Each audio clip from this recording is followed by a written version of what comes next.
하나님의 말씀 데살로니가전서 5장 21절 22절의 말씀을 같이 보겠습니다.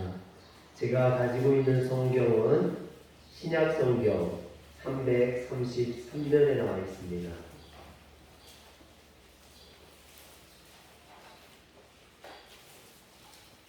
신약성경 333면 데살로니가전서 5장 21절 22절의 말씀입니다. 저하고 교독하겠습니다. 범사에 헤아려 좋은 것을 취하고 아멘. 할렐루야. 오늘은 평신도 주일입니다. 1979년 기독교 감리회 총회에서 매년 5월 마지막 주 한 주간과 6월 첫째 주일을 온 교회가 평신도 주일로 지키기로 결의한 지 벌써 43년이 되었습니다. 평신도 주일은 평신도가 예수님의 제자로서 하나님의 것을 지키는 청지기로서 선교와 봉사를 통해 하나님 나라를 이루어가는 일에 주체로 쓰임받게 하려는데 그 목적이 있습니다. 오늘 말씀은 이런 평신도 주일을 맞이해서 평신도가 어떠한 삶을 살아야 되는지, 또 이 시대의 교회 부흥과 하나님 나라 확장을 위해 쓰임받는 참된 평신도가 되기 위해서 취해야 될 것과 버려야 할 것은 무엇인지 살펴보면서 함께 은혜를 나누고자 합니다. 오늘 말씀에 보면 범사에 헤아려 좋은 것을 취하고 악은 어떤 모양이라도 버리라 했습니다. 여기서 범사로 번역된 판타라는 말은 모든 것을이라는 뜻을 가지고 있습니다. 즉 성도의 모든 삶을 말합니다. 또 헤아려로 번역된 도키마조는 원래 금이나 은을 용광로에 넣어서 그것을 재련하는, 단련하는 그런 것을 의미하는 말입니다. 시험하다, 검증하다, 입증하다라는 뜻을 가지고 있죠. 그런데 오늘 말씀에서는 생각해보고 분별하다라는 뜻으로 쓰였습니다. 그러므로 범사에 헤아려라는 말은 성도의 삶의 자세를 말하는 것으로 믿음으로 사는 성도들에게는 모든 일에 앞서 헤아려 보는 삶의 자세가 필요하다라는 뜻입니다.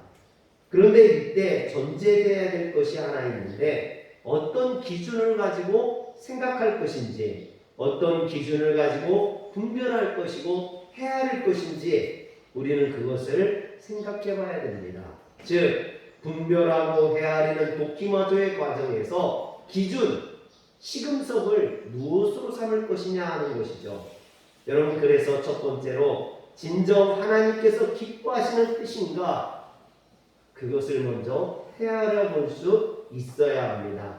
어떤 일을 만났을 때나 무엇인가를 해야 할 때 이것이 하나님이 기뻐하시는 일인지, 이것이 하나님의 뜻인지 먼저 살펴보아야 한다라는 것입니다. 많은 성도들이 빠지는 함정 가운데 하나가 자기의 뜻을 마치 하나님의 뜻인 것처럼 착각하는 경우가 있습니다. 그래서 하나님이 기뻐하시는 일이 아니라 자기가 기뻐하는 일, 자기에게 이득이 되는 일을 선택한다라는 것이죠. 하나님 편에서 선택하는 것이 아니라 자기 편에서 선택하는 것입니다. 그래서 많은 성도들이 이런 삶을 살기 때문에 그 삶에 어떠한 능력도 나타나지 않냐고, 어떠한 기적도 일어나지 않는 것입니다. 성경에 보면 예수님께서 베드로를 책망하실 때도 이런 문제를 가지고 책망하셨습니다.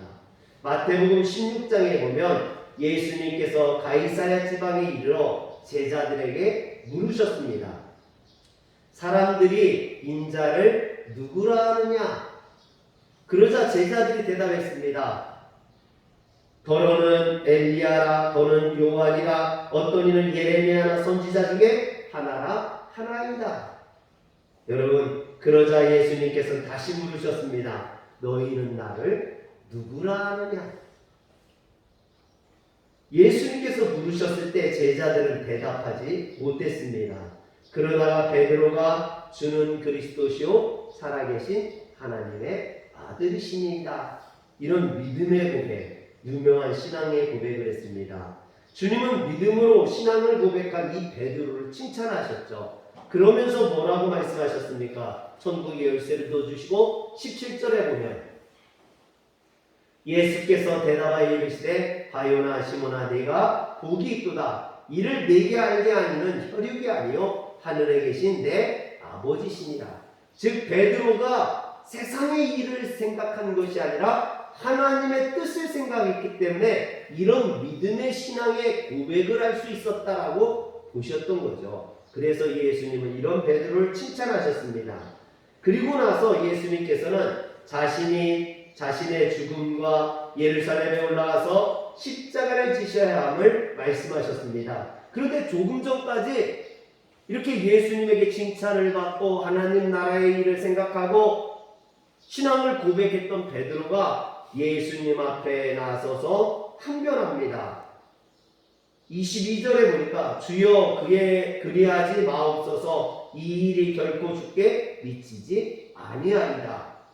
그러자 주님께서 이 베드로를 책망하시면서 뭐라 하십니까? 예수께서 돌이키시며 베드로에게 이르시되 사단아 내 뒤로 물러가라. 너는 나를 넘어지게 하는 자로다. 내가 하나님의 일을 생각하지 않고 도리어 사람의 일을 생각하는 도다. 조금 전까지는 하나님의 일을 생각해서 신앙 고백을 했던 이 베드로가 지금은 하나님의 일을 생각하지 아니하고 사람의 일을 생각한다는 거예요. 사랑하는 성도 여러분, 우리가 하나님의 일을 생각할 때는 하나님의 뜻에 따라서 말하고 행동하게 됩니다. 그런 사람은 하나님 앞에 칭찬받을 수밖에 없다는 거죠. 그러나 우리가 하나님의 일을 생각하지 못하고 세상적인 것 가지고 생각하고 판단하게 될 때 우리의 말은, 우리의 행동은 세상적인 말이 되고 행동이 됩니다. 이런 것들은 주님 앞에 책망받을 수밖에 없다라는 것을 보여줍니다. 이것은요 베드로만 이런다는 게 아니에요. 오늘 우리도 마찬가지입니다. 우리도 수없이 하나님의 일을 생각했다, 세상의 일을 생각했다 합니다. 그러나 사랑하는 성도 여러분, 여러분들이 세상의 일을 판단의 기준으로 삼지 마시고 하나님의 일을 판단의 기준으로 삼아서 주님 앞에 칭찬받는 그런 성도들 되시길 바랍니다. 그래서 바울 사도는 우리에게 이렇게 권면합니다. 너희는 이 세대를 본받지 말고 오직 마음을 새롭게 함으로 변화를 받아 하나님이 선하시고 기뻐하시고 온전한 뜻이 무엇인지 분별하도록 하라. 여러분, 범사에 헤아린다라는 것은요 하나님이 선하시고 기뻐하시고 온전한 뜻이 무엇인지 그것을 헤아리는 거예요. 그러기 위해서는 어떻게 해야 되냐? 바울이 마음을 새롭게 해야 된다는 겁니다. 여기서 마음을 새롭게 해야 된다는 건요 결단해야 된다. 내 마음을 결단해야 된다는 거예요. 내가 하나님 편에서 생각하겠다. 무엇이 하나님을 기쁘게 하는 건지, 무엇이 하나님이 원하는 건지 내가 그것을 선택하겠다라는 결단을 의미합니다. 사랑하는 성도 여러분, 여러분들이 오늘 말씀을 들으면서 이런 결단을 하시길 주의 이름으로 축원합니다. 나는 주님을 위해서 살겠다. 나는 주님이 기뻐하시는 일을 하겠다. 나는 주님이 기뻐하시는 말만을 하겠다. 사랑하는 성도 여러분, 이런 결단이 있을 때 여러분들의 삶은 하나님 앞에 칭찬받는 그런 성도의 삶이 되는 줄 믿으시길 바랍니다. 두 번째로 교회에 유익한 것인가를 헤아려 볼 수 있어야 합니다. 하나님이 기뻐하시는 것이 무엇인지를 헤아릴 뿐만 아니라 그것이 하나님의 나라와 성도들을 위한 요인인 교회에 유익이 되는지 헤아려 볼 수 있어야 됩니다. 분명 공동체에 유익한 것이 있고 자기 개인에게 유익한 것이 있습니다. 범사의 헤아림을 가진 지혜로운 성도는 내게 유익한 것이 아니라 교회에 유익한 것이 선택할 수 있어야 돼요. 목회를 아주 잘했던 목사님이 은퇴하실 때 교회가 아닌 자기의 유익을 구하려다가 교회에 문제가 생기고 어려움을 당하는 것을 종종 보게 됩니다. 그랬을 때 후배 목회자로서 참 안타까워요. 평생 목회를 참 잘하셨는데 왜 노년에 말년에 은퇴하시면서 저렇게 하실까? 여러분, 마지막에 욕심이 들어가서 그래요. 교회가 먼저가 아닌 자기 자신을 먼저 생각하다 보니까 이런 문제들이 생기는 겁니다. 그러므로 봉사해야 할 때 이것이 내게 유익한 것인지 공동체에 유익한 것인지 먼저 살필 수 있어야 됩니다. 주 안에서 행한다고 하면서도 공동체에 유익한 것보다는 내게 유익한 것을 앞세울 때 교회에 분열이 되고 교회에 악이 될 수 있기 때문이죠. 그런 대표적인 교회가 고린도 교회였습니다. 고린도 교회는 은사와 능력이 뛰어난 교회였어요. 그러나 고린도 교회는 분열되고 서로 다툼과 시비가 끊이지 않았습니다. 또한 성령의 은사를 사용함에 있어서도 다툼이 있었죠. 이는 성령의 은사를 사용함에 있어서 교회의 유익을 위해서 쓰는 것이 아니라 그것이 자신의 개인의 영달을 위해서 자신의 자랑을 위해서 사용했기 때문입니다.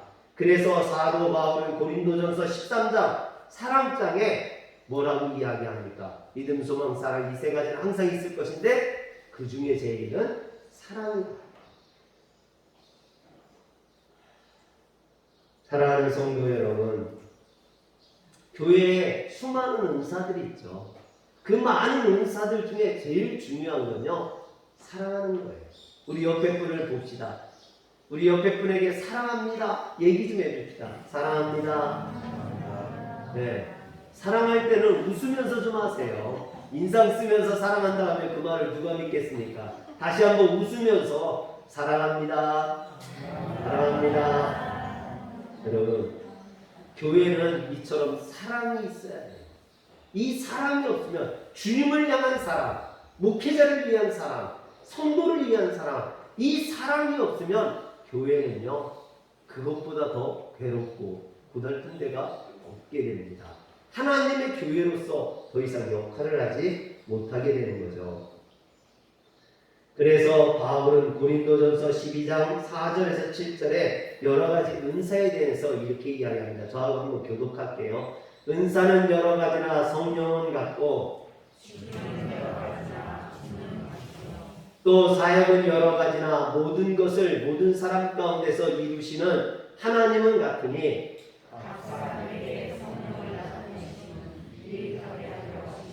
아멘. 여러분, 하나님께서 우리에게 은사를 주신 것은요 교회를 유익하고 많은 사람들을 유익하게 하려는 것이 자기 자랑하라고 주신 것이 아니라는 거예요. 여러분, 은사는 누구로부터 오느냐? 하나님으로부터 온다는 거예요.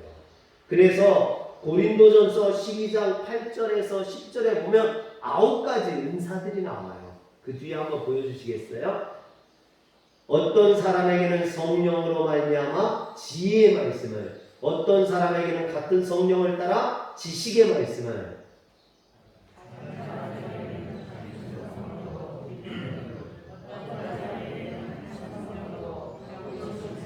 10절 다 같이 읽겠습니다. 어떤 사람에게는 능력 행함을, 어떤 사람에게는 예언함을, 어떤 사람에게는 영들 분별함을, 다른 사람에게는 각종 방언을 말함을, 어떤 사람에게는 방언을 통역함을 주시나니. 여러분, 이처럼 다양한 은사, 9가지 은사를 이야기하고 있는데요. 여기에 보면은 계속해서 바울이 뭐라고 하냐면 같은 성령으로, 여러분 9절을 한번 보세요. 9절. 다른 사람에게는 같은 성령으로 믿음을, 어떤 사람에게는 한 성령으로 병고치는 은사를 같은 성령으로, 한 성령으로 이야기하죠.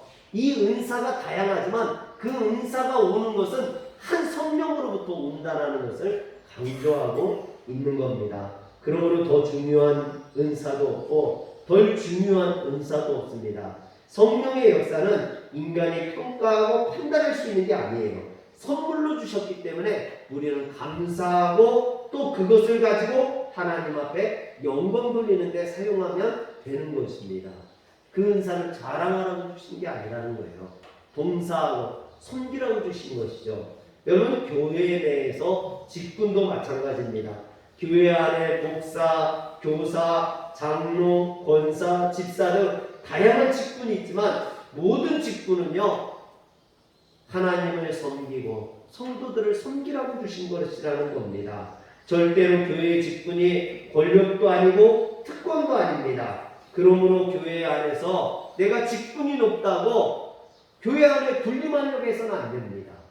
여러분, 교회 위에 군림할 수 있는 사람은 아무도 없다라는 거예요. 우리에게 직분을 주신 것은요, 그것으로 섬기라고 주신 거예요. 그래서 어떤 목사님 그런 말씀을 하시더라고요. 세상의 직분은 높아질수록 영광을 받지만 교회의 직분은 높아질수록 섬겨야 된다. 굳이 말하자면 새로 나온 성도가 제일 섬김을 받는 자리이고 목사가 제일 밑에서 섬겨야 하는 자리다. 할렐루야. 사랑하는 성도 여러분, 여러분들이 섬길 줄 아는 그런 성도들이 되시길 주의 이름으로 축원합니다. 그래서 바울은 고린도전서 12장 7절에 이렇게 이야기합니다. 각 사람에게 성령을 나타내심은 유익하게 하려 하심이라. 우리가 이런 성령의 은사를 주신 목적을 모르기 때문에 교회가 무질서해지고 분쟁이 생깁니다. 성령의 은사 그 자체가 목적이 되어서는 안 되죠. 성령의 은사는 성도들의 신앙에 유익을 주기 위해 교회의 덕을 세우기 위한 수단이라는 겁니다. 그러므로 사랑하는 성도 여러분, 성령의 은사나 직분을 사모하시되 그것을 자랑하기 위한 것이 아니라 여러분의 신앙에 유익을 위해서 또 교회의 덕을 세우기 위해서 사모하시길 주의 이름으로 축원합니다. 세 번째로 살리는 것인지를 헤아려 볼 수 있어야만 합니다. 살리는 길을 선택하는 사람이 있고 죽이는 길을 선택하는 사람이 있습니다. 건설하는 사람이 있고 무너뜨리는 사람이 있습니다. 세워주는 사람이 있고 파괴하는 사람이 있습니다. 되게 하는 사람이 있고 되지 못하게 하는 사람이 있습니다. 여러분은 어떤 사람입니까? 우리가 성령 안에서 말씀을 지혜로움으로 범사에 헤아려 보아야 할 이유가 바로 여기 있습니다. 잘 헤아려서 살리고 세워주고 되게 하는 사람이 되어야 되지, 우리가 파괴하고 무너뜨리고 안 되게 하는 그런 사람이 되어서는 안 됩니다. 믿음의 성도는 좋은 쪽으로 쓰임받아야 되겠죠. 그러기 위해서 범사에 헤아릴 때 살리는 쪽으로 헤아리는 사람이 되어야 합니다. 되게 하는 방향에서 헤아릴 줄 알아야겠죠. 여러분, 이스라엘 자손이 생육하고 번성하고 땅에 충만하게 되자 그것의 위험을 느꼈던 바로 왕은요, 히브리 산파들을 불러서 뭐라고 이야기하냐면 출애굽기 1장 16절에 보니까 히브리 여인을 위하여 해산을 도울 때에 그 자리를 살펴서 아들이거든 그를 죽이고 딸이거든 살려두라 했습니다. 여기 보면 아들을 죽이라라는 거예요. 여러분, 바로 왕은 죽이는 사람이 되었던 것이죠. 그런데 이 히브리 산파였던 십브라와 부하는 죽이는 길을 선택하지 않고 살리는 길을 선택했습니다. 그래서 17절에 보니까 그러나 산파들이 하나님을 두려워하여 애굽왕의 명령을 어기고 남자아이들을 살린지라. 살리는 길을 선택했다라는 거예요. 그래서 이 십브라와 부하를 하나님께서 축복하시는 것을 보게 됩니다. 여러분, 그러나 바로는요, 끝까지 죽이는 길을 선택합니다. 출애굽기 1장 22절에 보니까 그러므로 바로가 그의 모든 백성에게 명령하여 이르되 아들이 태어나거든 너희는 그를 나일강에 던지고 딸이거든 살려두라 하였더라.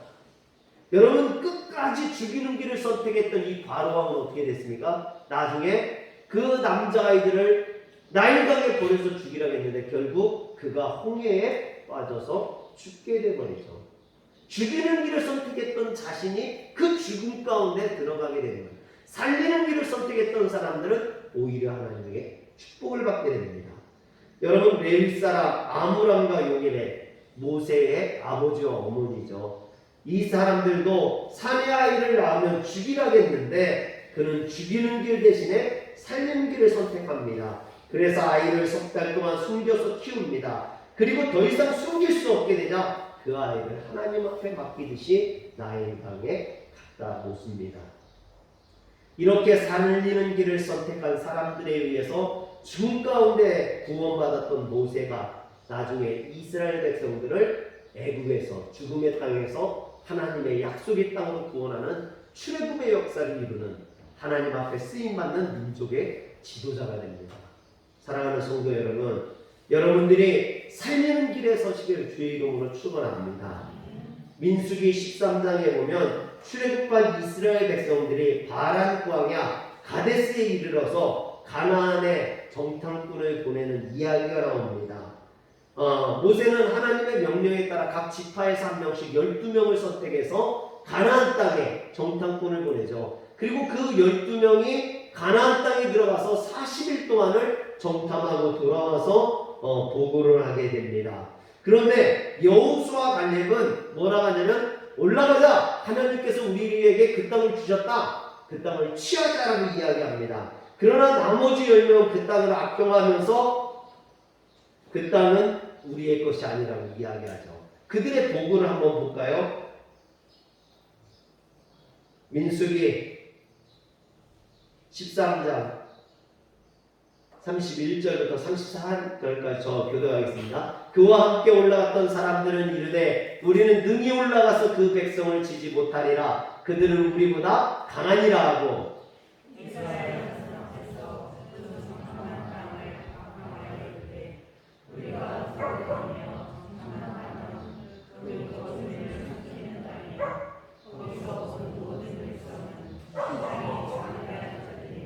거기서 네피림 후손인 아낙 자손의 거인들을 보았나니 우리는 스스로 보기에도 메뚜기 같으니 그들이 보기에도 그와 같았을 것이니라. 아멘. 여러분, 이스라엘 백성들은 그 10명의 정탐꾼의 부정적인 보고, 죽이고 파괴하고 무너지게 하는 그들의 보고를 듣고 여러분 밤새도록 소리 지르며 통곡했습니다. 뿐만 아니라 모세와 아론을 원망하고 올라가서 그 땅을 취하자 했던 여호수아 갈렙을 돌로 쳐 죽이려 했어요. 여러분, 그 결과 어떻게 됐습니까? 하나님의 진노로 오히려 통곡하고 원망했던 그들이 죽임을 당하게 되고요. 여호수아 갈렙은 그 약속의 땅 가나안에 들어가게 됩니다. 사랑하는 성도 여러분, 오늘 우리가 어느 길에 서야 되는지 분명히 정하시길 주의 이름으로 축원합니다. 죽이고 파괴하고 무너뜨리고 부정적인 곳에 서는 사람들은요, 그 말처럼 그 생각처럼 그들이 죽임을 당하고 무너지게 됩니다. 그러나 살리고 세우는 쪽에 서는 사람들은 하나님께서 그들을 살리시고 구원하시는 줄 믿으시길 바랍니다. 그런데 우리가 여기서 한 가지 더 생각해 봐야 될 것은요, 10명의 부정적인 보고를 듣고 이스라엘 백성들이 하나님 앞에 원망하고 불평해서 그들이 가나안 땅에 들어가지 못하고 40년을 광야에서 헤매게 됩니다. 그들이 부정적인 것을 하나님 앞에 불순종함으로 그런 일들이 벌어지죠. 그런데 여러분, 그럼으로 인해서 이스라엘 백성이 가나안 땅에 들어가지 못했습니까? 영원히 들어가지 못했나요? 하나님의 약속이 이루어지지 않았나요? 아니라는 거죠. 여러분, 때로 우리는 그런 착각을 해요. 내가 하나님 앞에 불순종하고 내가 하나님 앞 것을 싫어하면 하나님의 역사가 이루어지지 않을 거라고 생각을 합니다. 마치 요나처럼 도망가고 니느웨로 가라는데 다시스로 가고, 우리의 마음속에 그런 것들이 있는 거예요. 죄악 때문에 있는 겁니다. 그런데 그렇다고 하나님의 역사가 이루어지지 않는 것은 아니라는 거예요. 하나님은 내가 아니면 다른 사람을 통해서라도 그 역사를 이루신다라는 거예요. 사랑하는 성도 여러분, 여러분들이 하나님의 그 역사 가운데 버림받는 자가 되지 마시길 바랍니다. 사울이 안 되면 하나님께서는 다윗을 들어서 역사하신다는 거예요. 그러므로 하나님 앞에 쓰임받는 자가 영광된 것이지 버림받는 자가 좋은 것이 아니라는 거죠. 오늘 여러분들이 하나님 앞에 쓰임받는 자가 되시길 주의 이름으로 축원합니다. 그러므로 우리는 범사에 지혜롭게 헤아려 봐야 됩니다. 그리고 죽이는 사람이 아니라 살리는 사람이 되어야 됩니다. 파괴하는 사람이 아니라 세우는 사람이 되어야 됩니다. 교회 안에도 그런 분들이 있어요. 뭔 일을 하자고 하면 안 됩니다. 못합니다. 우리는 할 수 없습니다. 이러는 분들이 있어요. 여러분 그런 사람들을 통해서는 아무런 역사도 일어나지 않아요. 어려워도 힘들어도 할 수 있습니다. 할렐루야. 주님이 역사하면 할 수 있습니다. 저는요 이번에 사실 하나님의 은혜에 놀랐어요. 우리 교회에서 마당 포장 공사를 제가 올 때부터 하고 싶었거든요. 그런데 하지 못했어요. 돈이 없으니까 못했죠. 그리고 빚도 있어요.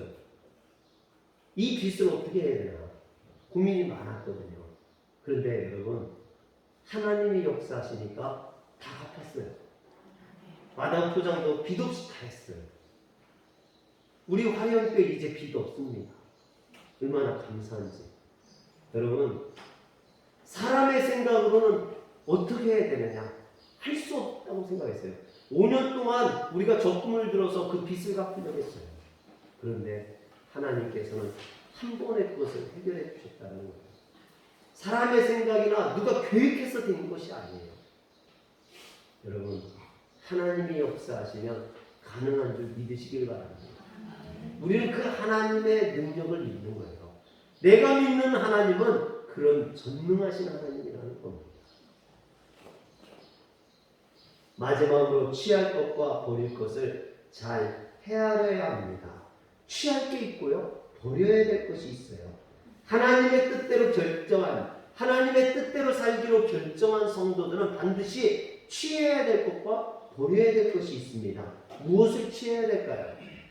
여러분 요한일서 4장 7절에 보면 사랑하는 자들아 우리가 서로 사랑하자. 사랑은 하나님께 속한 것이니 사랑하는 자마다 하나님으로부터 나서 하나님을 알고 그랬어요. 여러분 하나님은 사랑의 하나님입니다. 그러므로 우리는 사랑을 취해야 됩니다. 여러분 사랑이라는 말은요 정말 좋은 말 같아요. 이것은 누누이 강조해도 틀리지 않아요. 교회가 부흥하는 길은 사랑하는 길입니다. 가정이 화목한 것보다 더 큰 것이 없습니다. 여러분 서로 사랑하시길 바랍니다. 그래서 우리는 사랑을 취해야 됩니다. 두 번째로 에베소서 2장 14절에 보니까 그는 우리의 화평이신지라 둘로 하나를 만드사 원수된 것 곧 중간에 막힌 담을 자기 육체로 허시고 그랬어요. 하나님은 화평의 하나님, 평강의 하나님이라는 겁니다.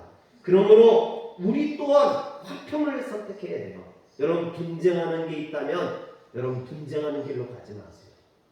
다투는 것이 있다면 다투는 길로 가지 마세요. 원망하는 것이 있다면 원망하는 길로 가지 마세요. 우리는 화평의 길을 선택해야 됩니다. 여러분 이 길로 가면 싸우는 길이라면 굳이 그 길을 가지 않아도 돼요. 화평할 수 있는 길이 있는데 평강의 길이 있는데 굳이 다툼의 길로 갈 필요가 없다라는 거죠. 싸울 것 같으면 돌아가세요. 다툴 것 같으면 중간에 멈추세요. 할렐루야. 우리 교회는 서로 다툼이 없기를 원합니다. 교회들마다 이 다툼 때문에 문제가 돼요. 서로의 인간적인 생각, 서로의 욕심, 서로의 생각이 다르다 보니까 서로 다툼이 날 수밖에 없어요.